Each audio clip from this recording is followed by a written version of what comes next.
Wherever you're coming from in the world today, welcome to the Atelier. In this course, I'm going to be teaching you the most essential hand stitches that I use in tailoring. I'm going to be using real pieces of cloth prepared just as if I was working on a garment in my atelier.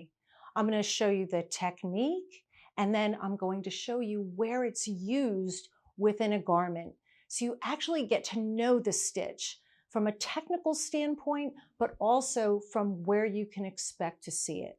So I hope you enjoy this course. And if you're in the beginning of your tailoring journey, I hope that this will help you take your very first steps. All right, so before we get started, I think one thing that's very important for you to know is how to actually use a thimble, okay? And so our little tailor's thimble right here is quite a lovely little thing. And what's really going to differentiate a tailor's thimble from everything else is its open top. Now, in picking a good thimble, and I think we talked about this in our earlier class, we really want the thimble to sit so that the top of our finger is not really exposed. It maybe is just coming to the very top here. You can see my finger's really not sticking out at all right? And then we have all these lovely little divots in our thimble, and that is to help catch and guide our needle. All right. So the first thing I want to do is I want to show you how to actually use a needle and a thimble together. And it's not very hard. If you can use, if you can learn how to use chopsticks and eat sushi, then you can learn how to use a needle and a thimble very easily. Okay, so the first thing that you want to do is in holding your needle, you want to hold it almost like you're writing with a pencil. Okay, very easy, or a pen. And so you want to hold it between your index and your thumb, just like this. And you want to position your thimble behind the needle. So the needle is actually sitting up against the thimble and caught in one of these lovely little divots, okay? And so if you do that, what you can do now is you can bring your needle into your cloth, all right? And as I push the needle through, I'm actually doing it with the thimble, you see? And as my needle moves through the cloth, I'm picking it up with my working hand. This would be considered my working hand, all right? And this is my non-working hand. And I'm going to bring the needle and the thread through, all right? And as I do that, I'm actually taking the needle as I pick it up. I'm bringing the thimble behind the needle and swinging it back into position. And so it becomes a very fluid motion, all right? So that's step one of developing a good hand in tailoring, is learning how to use your needle and your thimble, all right? All right, perfect. So now what I've done here, okay, is I've put together a couple of little guidelines for us to use. And I think it's really smart as you start to tailor that you do this, because it will help you learn distance in terms of whether you're using inches or we use centimeters. All right, it'll help you to learn the distance between stitches. Okay, so the very first stitch that I want to show you is what we call the basting stitch. Now, the basting stitch is used, oh my God, all over the place in tailoring. We basically baste the entire suit together before we finish it out. And so you'll see several examples of the basting stitch here and where it's applied.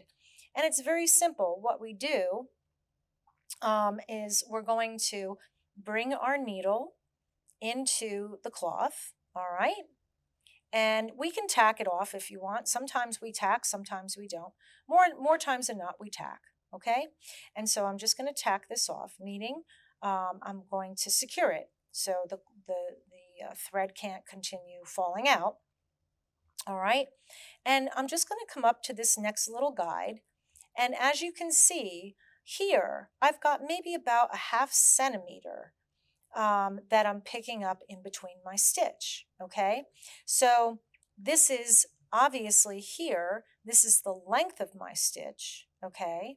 And this is the amount of space in between each stitch. And this is important because sometimes we want to have a bigger stitch, but we don't want to have a lot of space in between each stitch, okay? So here again, and you can see I'm holding my needle in between my finger, my index, and my thumb, and I'm positioning the thimble behind it, and I'm just picking up the thread with my needle, and I'm using the index finger on my non-working hand to bring the needle through the cloth and carry it through. And this is all the basting stitch is, all right? It's just a several, and again, it depends on what you're sewing or what you're basting together. The stitch length can vary. It can be much bigger or it can be much smaller. All right, so that's our basting stitch. Pretty straightforward, pretty easy. And as you can see by some of the examples, I'm just going to cut this here. By some of the examples on the screen, the basting stitch is used in a lot of different areas. A lot of times the basting stitch is used to help us hold something together until we can complete it, all right? Okay, so here, the next stitch that I'd like to show you is the back stitch, okay? Now the back stitch is pretty much the same stitch that's on a sewing machine, if you can believe it. It's a very strong stitch, and there's a couple different ways you can do a back stitch. You can do a full back stitch, you can do a half back stitch. So I'm going to show you both of those so that you have an idea of what that looks like, okay? So again, I'm going to come in here and I'm just going to tack this off to secure it. All right. And I'm just using basting thread to do this. But, you know, when we're doing the back stitch, we can use a lot of different types of thread to do a back stitch. We can use a basting stitch if it's going to be temporary. We can use machine thread to do that, that we might run through a little bit of beeswax. We also use the hand silk to do our back stitch if we're sewing in. As you can see here on the screen, we're back stitching our sleeve in to place. All right. All right, so here, what we're doing with a full back stitch, all right, is I've come through, and now what I'm going to do is I'm going to come back to my original stitch here, okay, and I'm going to bring my needle through and the other side of my thread here, you see? So there should be an equal amount of distance between the last stitch, the thread that came through, and the next stitch, and that is going to be considered a full back stitch. All right, so there's the first. We're going to come all the way back to that original stitch. We're going to bring our thread, or excuse me, my needle forward, same distance here and here on either side of the thread. Okay, and that would be considered a full back stitch because they all touch. Okay, so here again, do one more stitch so you can see it. All right. And we go on and on and on. Okay, we go on and on and on. So there's our full back stitch. Now, what does a half back stitch look like? Okay, I'm just going to give myself a little more space on this side of the stitch so you can see it. Come on, you get through there. There we go. All right, so a half back stitch is literally exactly that, where we're going to come through and only half the space between this stitch and my thread. Okay, so I'm only coming halfway back, all right, but I'm coming the full length here. So this side is going to be smaller than over here, right? We're going to have more space between our thread and our needle coming out because we're only doing a half back stitch. You see? There we go. There's our half back stitch. And they have different applications depending on what we're doing. All right, sometimes we'll use a half back stitch.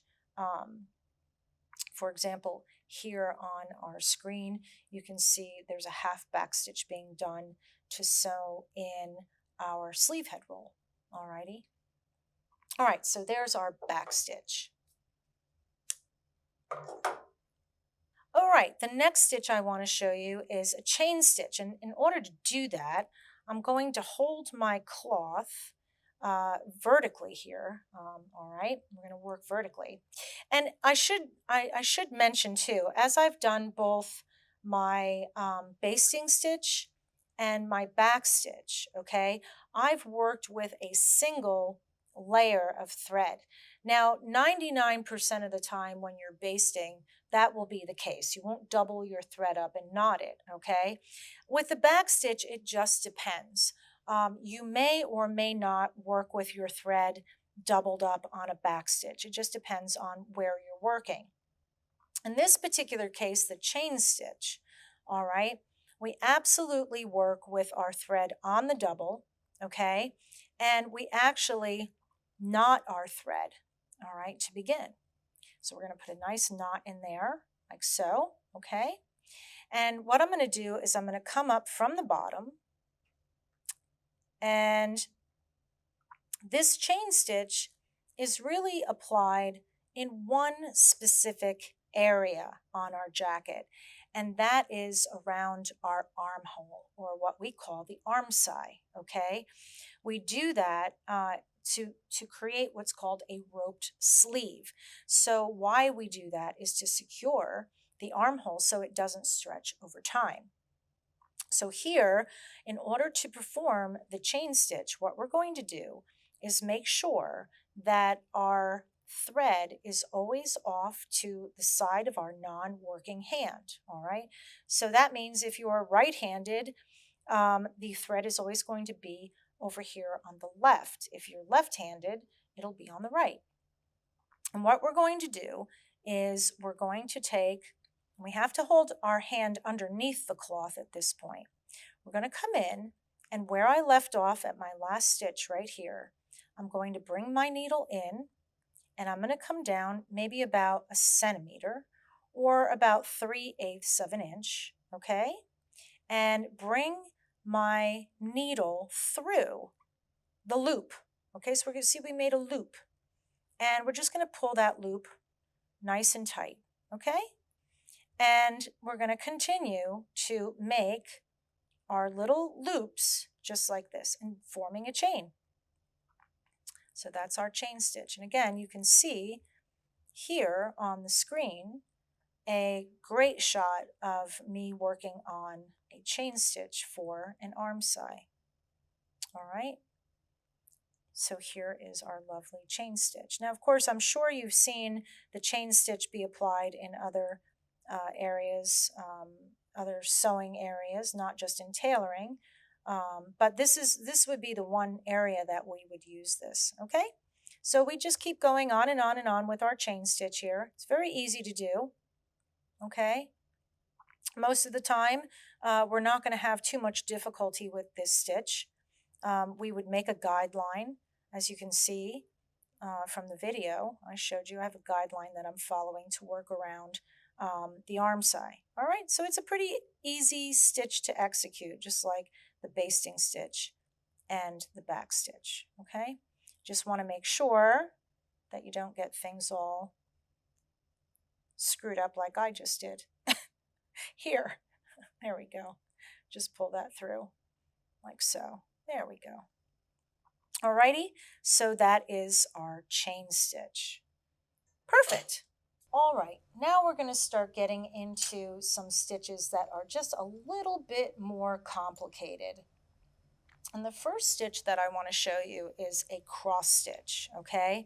Now what I've done, and you can do this too, is I've taken a piece of cloth, all right, just a scrap piece of cloth that I have, and I've put a piece of canvas down here, alrighty, and I've actually cut the canvas back off of the cloth here. Now, what am I mimicking?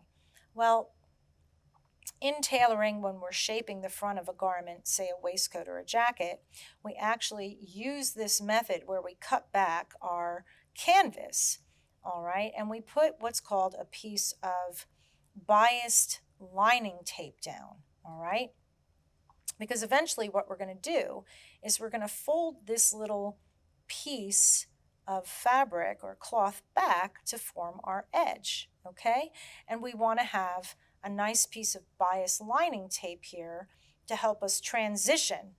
And so that's how we get a very, very fine edge on the front of our waistcoat and jacket. Now, why am I telling you all this? Because you're like, oh my God, Marlene, this is like so far down the road.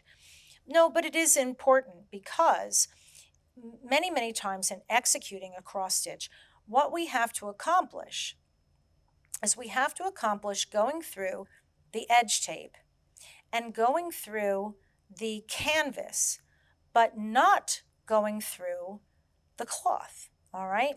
And so this is when I was talking earlier in the introduction to this program, how important it is to develop your hand. And so, in doing the cross stitch in this particular fashion, and in many, many instances, you will be using the cross stitch in this fashion, okay, we do not want to go through to the front of the garment. So I have to hold my non-working hand under here so that I can feel with my finger as I come into the cloth whether or not I'm hitting my finger and going through to the outside, all right? Now, so I've kind of laid the groundwork there.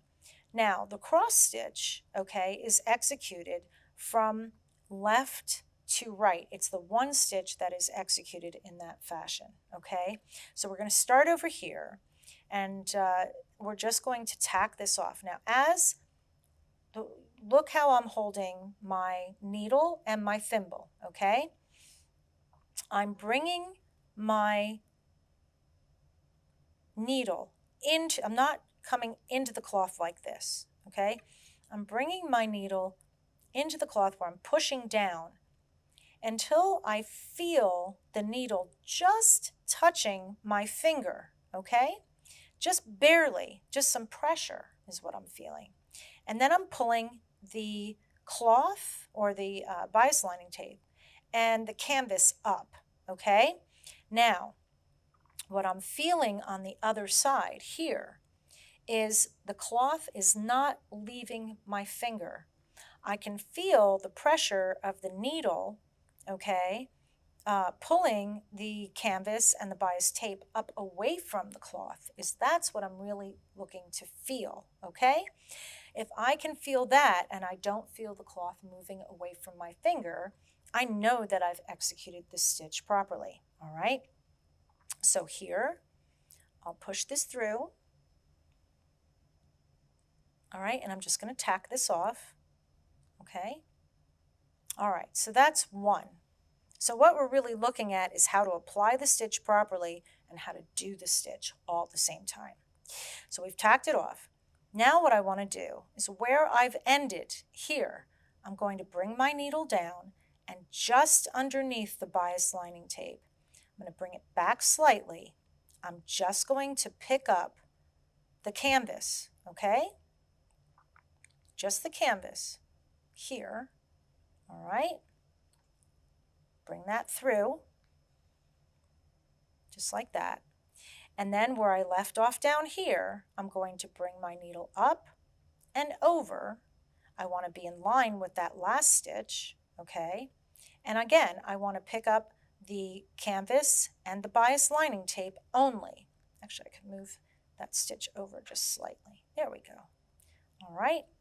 And so I'm going to keep going on and on like that to make a cross. So here's my little cross stitch, you see. And I'll just keep going on and on like that. So you have to practice, practice. This is one of those stitches that is a little bit more complicated to execute properly if you're trying not to go through to the front of the cloth, all right? Now, if you want to just practice getting the stitch right, you can certainly get a piece of cloth like our little blue cloth that we had here, and you can make a little line on that for yourself or a couple of lines and work on the stitch itself, okay, until you get a nice cross stitch.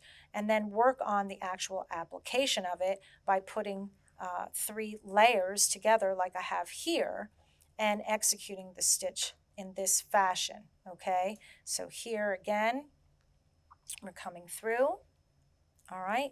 And I also want you to notice the position of my hands. All right. The one thing that's really helping me is that I'm putting pressure on the rest of the cloth behind my working hand. All right. So as I'm working, I'm lifting the cloth up and holding it under with my non-working hand here, right? And so I'm putting some pressure on the cloth so that when I lift here again, I can feel on the back of the cloth that I have not lifted the cloth at all, and I'm not going through to the outside. All right. And so this is really important because this is what I talk about when I say developing your hand. As you continue to learn how to do all these different stitches and you start applying them, this will become like second nature. Well, you won't even have to think about it. You won't have to think about your stitch and how to make it nice. You can just come in here and cross stitch away and have a grand old time doing it. And you'll also pick up a nice amount of speed and agility, you see. So your cross stitches will just be boom, boom, boom right across. And you'll learn how to do that very nicely. So this is one of those stitches that you have to practice to actually learn how to do the cross stitch and then learn how to apply it properly so that when I look on the back of my garment here and I pull this up, you see all of these stitches here have only grabbed, oh, yep, yes, so they've only, you can see my little black stitches here. These are the cross stitches here and here, okay? And those are my little basting stitches that's holding on. So you can see that none of these stitches have gone through to the front of the garment, all right? That they've only attached themselves to the canvas and to the lining, and that's what we want.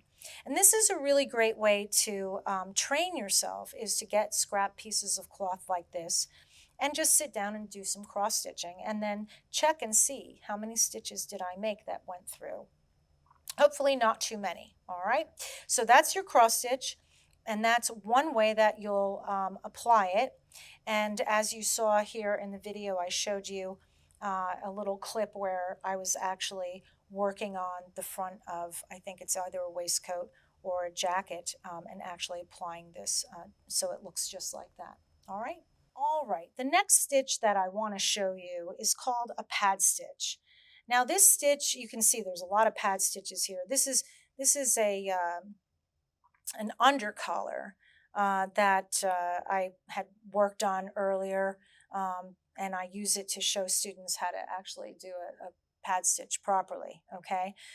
So now a pad stitch is one of those stitches where, and I think I had actually mentioned it earlier, this stitch is used to bring several layers of cloth together and give it shape, okay?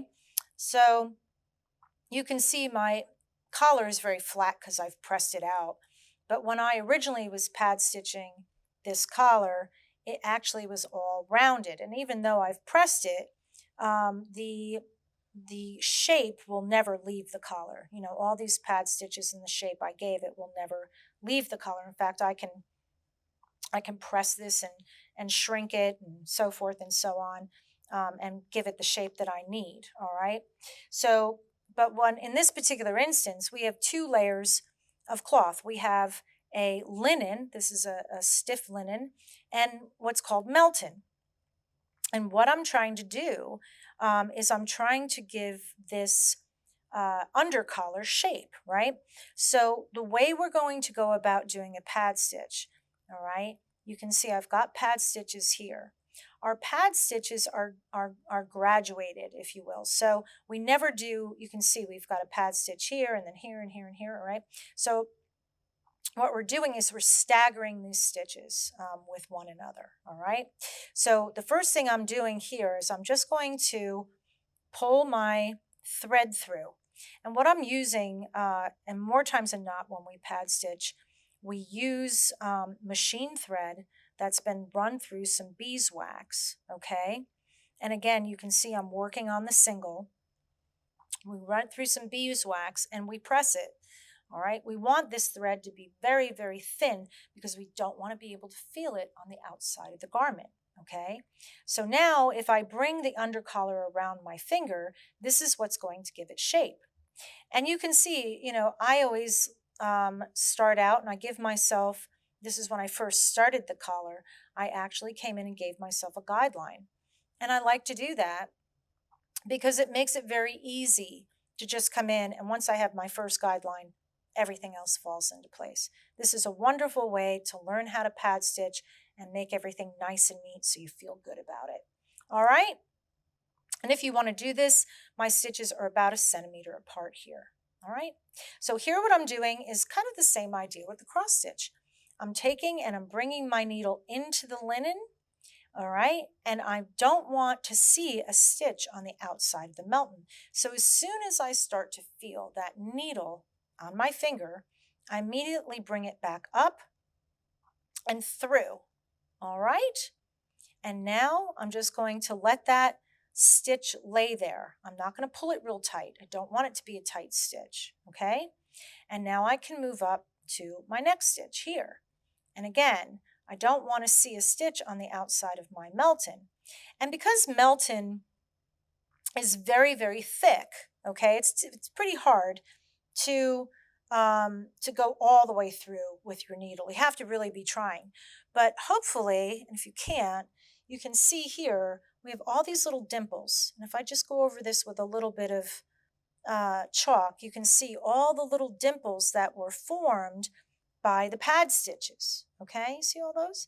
Now that's what we want because those dimples create ease and shape. And that's what allows us to take and shape this into a round collar, a beautiful round under collar, if you will, using the heat and steam from an iron and some water. Okay? So here we want to see a dimple. We don't want to see the thread. All right? So I'm just pushing this down into the linen. When I start to feel it on my finger underneath, I pull it back up and I just keep going on and on and on. It's pretty simple that in that respect, right? Again, it's simple when you've developed the hand to do it. All right, very simple when you've developed the hand to do it. All right, and so you can see as I'm working here, this is becoming nice and round. All right, you can see it's taking on, see how it's taken on that little rounded shape right there, just in those few stitches. And here you can see on your screen, I'm actually working on the lapel of a jacket, and it's the same idea. All right, the lapel in this particular case is consistent of our body canvas, and we've got a little bit of support underneath that called silesia, and then our actual cloth. So the idea is to pad stitch and shape the lapel without going all the way through on the cloth. So here you can see I'm continuing to stagger my stitches, okay? And let's just say I finish this row up. The next thing I would do is I would come over here and I would start a new row. You can see very faintly I have a line, okay? So I would just pop over here and I would start right in the middle of this stitch. I would just pop right over here and continue to work my way down and stagger my stitches along the way. And that's the pad stitch. So again, it's practice developing your hand. And again, if you want to practice the pad stitch on just a plain piece of cloth to kind of get an idea for how to stagger your stitches to start with, and then you want to play around with maybe a little sample of canvas and cloth and learning how to twist it a little bit or turn it, how to shape it a little bit, you can certainly dive in and do that. And I think that would be a great idea. So now you can see just a couple rows. We've got a nice little curve forming here. And of course, that's what all of this looked like before I smashed it down with the iron. So that is our pad stitch. All right, the next stitch that I want to show you is called a felling stitch. And what a felling stitch does is it helps us actually finish off our lining. So if you can imagine, this little piece of cloth might be the inside of a jacket. All right. And so what I want to do is I want to sew my lining to the inside of my jacket. Now, I am going to be using just some regular basting thread, all right, to show you how to do this stitch because it's very small and I want you to be able to see it and execute it properly. So you have to imagine that if I was doing this stitch for real, I would probably be using some gray hand silk so that you would not really see the stitch at all. Maybe you'd see a slight little dimple, if that. All right. So what I'm going to do is I'm going to first come over here and I'm just underneath here. I'm just going to tack this off. Just going to put a little tack here just to hold it in place. Okay. Just like that. And again, the idea with a felling stitch is we want to be able to catch basically the lining and the cloth, all right? But we do not want to go all the way to the outside of the jacket, all right? Now, in this particular case, I've got some canvas in between here. So the likelihood of me going through is very slight, all right? Very slight.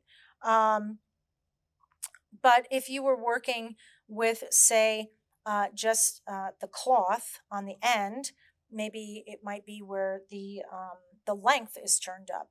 You might just have cloth doubled, and so you'd have to be very careful that you don't go through to the outside of the cloth. Okay, so here, where I've tacked this off, what I want to do is I'm going to come up and I'm just going to grab, this is just a little loose here, so let's see if we can get it. I just want to grab the very fold.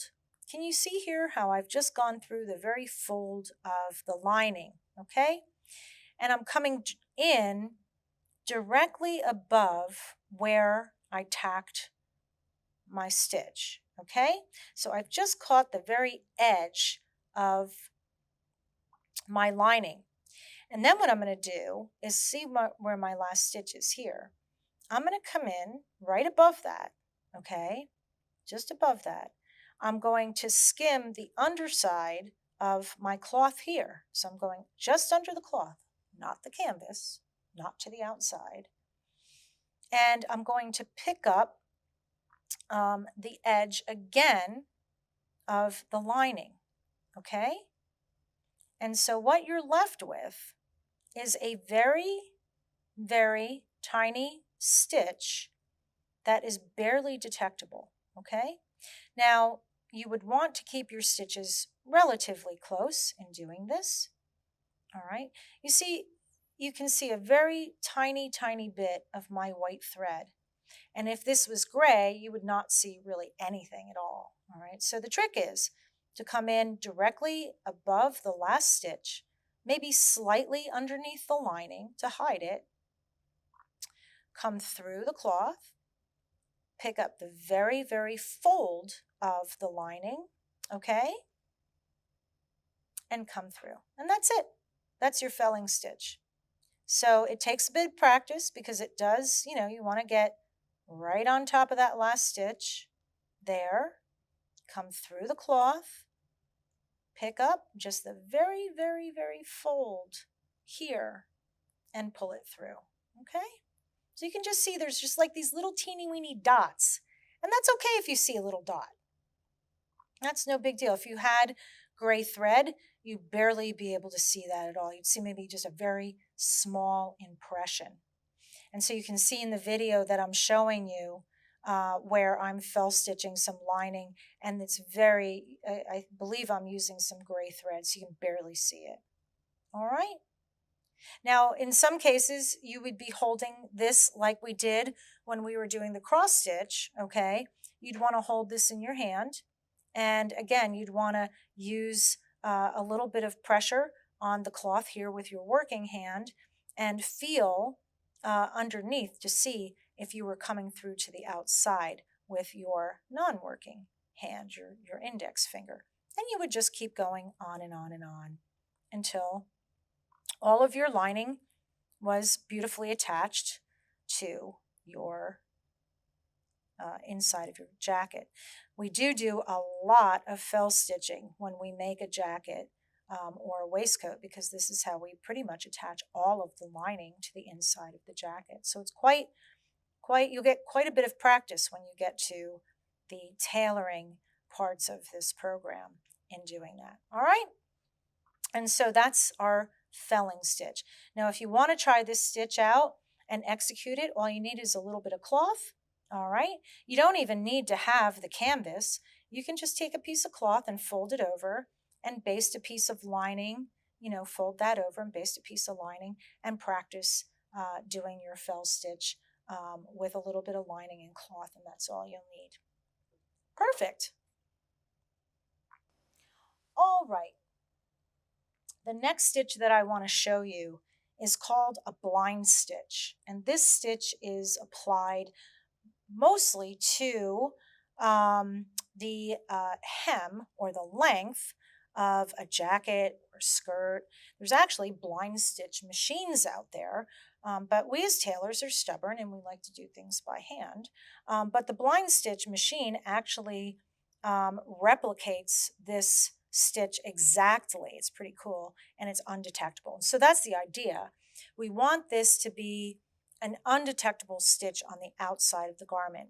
So let's just pretend for a moment that this is my jacket, okay? And I've got the length of my jacket here, okay? And I'm turning up the length so that it won't be seen. Alrighty? And so what I'm going to do is right here, what I've done is I've folded back the edge. So I've got, I don't know, maybe this is 3 or 4 centimeters, and I'm just folding the edge in half, okay? Like so. All right? Like so. And what I'm going to do is I'm going to tack off right here in the fold. All right? In the fold. I'm just going to tack it like so. All right? Okay, so that's tacked. Not real tight, all right, because what we want to be able to do is open this up and we want to be able to press it off. All right, so this is not a tight stitch at all. Okay, so we're going to fold that back. And then what I'm going to do is I'm just going to come down here a little bit. And what I want to do is I want to pick up a single fiber. A single fiber. It's going to be tough to show you because a single fiber is really tiny.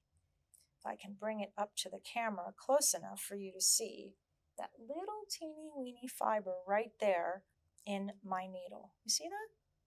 That's it. That's all you want to pick up. That's all you need. And then what you want to do, once you have that fiber, is bring your needle through the fold. And I'm coming back maybe a half a centimeter. Okay, so maybe just a little bit more than 1/8 of an inch. All right? Bringing that through. And I want that just to rest. I don't want this to be a tight stitch. So just let it sit just like that. And then I'm going to come forward again, the same distance here. Maybe it's about a centimeter, I suppose. And again, it depends on what you're working on. Sometimes you might want to do it a little bit smaller than that. So what I'm going to do here again is pick up just a single thread, all right, and bring it through about a half centimeter. Pull it through like so, all right? And I'm going to keep doing that on and on and on. Now, in reality, if you look on the example I'm showing you on the screen here, I would be using a very similar color thread to execute this, okay, so that I don't see it on the outside. But let's just take a gander and see. Here we want to see this. So when I'm done with this, I'm going to press this out, okay, and we won't see that. Let's look on this side and see. Even using our white thread, okay, this is an undetectable stitch. And you can see it is attached, alrighty, but we can't see it. And that's the whole point. We can't even see an impression, which is even more so important. And so that's our blind stitch. And this one takes a little bit of time and patience because picking up that single thread can be challenging, especially if you're using a cloth that is very tightly woven, all right? So if we have a tight weave and a light weight, that can be difficult to to do. But practice and see how you do on that. And when we come back, I have one more stitch I want to show you. All right, the very last stitch I want to show you is called a pick stitch, or some people call it a prick stitch. It depends on, I guess, what you want to call it. And here, let's see, what do I have? I have a little problem with my needle and thread here. Here we go. Let's make sure we don't have a knot to start out with, because that would really be a bummer. All right, there we go. All right, so the pick stitch, as I like to call it, is a very teeny weeny itsy bitsy little stitch. And I'm actually going to start here in the center. You would start on the end, but just a little easier. Now, where would we apply this? This stitch would actually be applied on finishing areas such as the front of the jacket, along the front edge and the lapel, or the waistcoat. So the pick stitch is kind of a decorative sort of stitch where you don't really see it, but you see a really nice impression, okay? And so we use it also in sewing our seams, in tailoring. I am so old school, okay? I do not use a sewing machine to sew my seams. I do a pick stitch because it looks so beautiful when it's done, all right? So let me show you how this is happening. Obviously, I would have this tacked off under here. I'll just do a little tack real quick, okay? Now notice, if you can, my cloth here behind, what I'm doing is simulating the front of a jacket, okay? So this would be my cloth underneath, and this would be my facing on the front. And the facing sits about 1 millimeter or 2 millimeters, very, very tiny amount, over the back of the jacket, okay? Because we don't want to see a seam, all right? So I can just attach this here. I'll just do a little tack, all right, for you so that it doesn't fall out, okay? And so what we want to do in doing the pick stitch is we want to catch all these layers. So we actually have like 4 thicknesses because this is all folded over, okay? So what I'm going to do is come to the front. Now I want to stay very close, get that here. I want to have this very close to the edge of my garment, okay? So here I'm going to come through, and it's nice because with the white thread you can really see, So I'm about maybe 2 needle lengths off the front of my, the edge of what would be my jacket, okay? 1 would even be acceptable. And what I'm going to do is I'm going to come back in basically where my stitch came out, okay? And I'm going to come through, forward and through, all right? So you can see I'm catching, let's just barely see the shimmer of my needle right there. So I'm catching all 4 layers, okay? And I'm coming forward maybe, I'd want to keep that maybe no more than 3 millimeters forward, maybe 2 or 3 millimeters forward, okay, like so. All right. And so here, boop, it disappears, even with the white thread. And what we really want to see is an impression. Nothing more than a small little dimple in our cloth. And so what we want to do is we want to keep all of these little pick stitches all in line with each other. They all want to be exactly that 2 millimeters off the edge, 2 millimeters or 3 millimeters forward, okay? And boop, there it goes, it's gone. All we see is a very small impression. Do the boop. But it's so important because it's, like I said, you don't really want to see a stitch, right? You just want to see a really nice impression. And it's so hard for me to show you. But you can see, if you look back here, you can see that's how small my stitches are in between. Very, very small, very small, okay? And again, I'll do a few more so you can get an idea of what I'm doing here, all right? And what I'm doing in the back is I'm using my finger to make sure that in this particular instance, I am coming all the way through because I want to catch all those layers I want to catch the back of the jacket and the facing of the jacket so that this never comes apart, okay? In fact, if you take a good look at my finger, you can see I've developed a beautiful callus right here. Um, and you'll want that too one day, where the needle constantly is hitting my finger. It's gotten very hard, so I don't even feel it anymore, really. Doesn't hurt, is what I should say. All right, so again, I can just get this thread pulled through nicely. There we go. Okay, and so I wish you could see. I can't even see the impression. I think after you do like several of these, you'll start seeing little dimples come about, but they're very difficult to see, and that's exactly what you want. Okay, that's exactly what you want. Just a very tiny impression. So imagine if I was using a gray silk, hand silk, which is what you would use to do a pick stitch. This would be absolutely undetectable. You wouldn't see a thing except a very small dimple, right? So there you have it. And you can see here, I'm showing you the front of the jacket as I pick stitch the front of the jacket as well. So there you have it.